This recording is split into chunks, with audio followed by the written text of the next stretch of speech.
কোঠা বিদায় দিব পৰা সকলোবিলাকে বিদায় দিয়াৰ পাছতো এটা কোঠাক বিদায় দিয়াটো টান হৈ পৰে।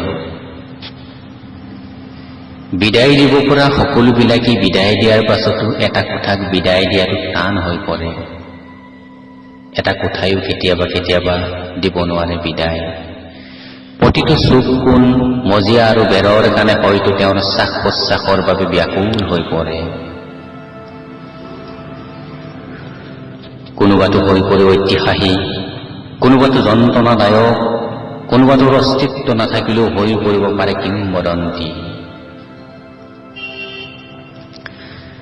একান্তই নিজাকৈ এটা কোঠা নহলে, একান্তই নিজাকৈ এটা কোঠা নহলে, একান্তই আপোন কোনোবা নাথাকিলে এটা নিজা জীৱন,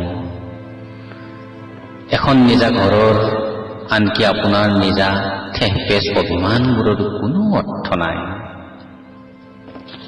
নিজা কোঠা এটা সদায় নিজা, নিজা কোঠা এটা সদায় নিজা। সুখী এটাৰ অস্তিত্ব, সুখী এটাৰ মাদকতা, জীৱন যৌৱন ইত্যাদি সকলো সৃষ্টিৰ আঁৰত থাকিব পাৰে এটা কোঠা।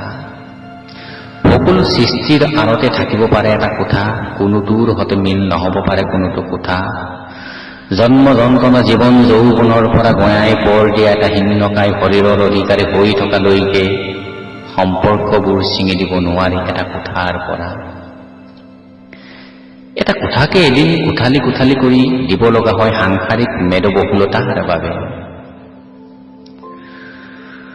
অসহ্য খচিত সকলোবিলাক বৈভৱেৰে পূৰ্ণ হৈ থকা কোঠাৰ পৰা ছাল কাটি পানীৰ ডোঙাই সেমেকাই তোলা মজিয়াৰ কোঠালৈকে, চকুৰ বাটৰ পৰা মনৰ কাষলৈকে বৈচিত্ৰ্যৰে ভৰা তাৰ অনন্য হ'ব পাৰে নিজস্ব স্বীকৃতি।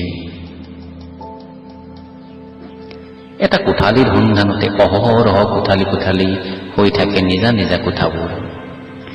এটা কোঠালিৰ সন্ধানতে অহৰহ কোঠালি কোঠালি হৈ থাকে নিজা নিজা কোঠাবোৰ।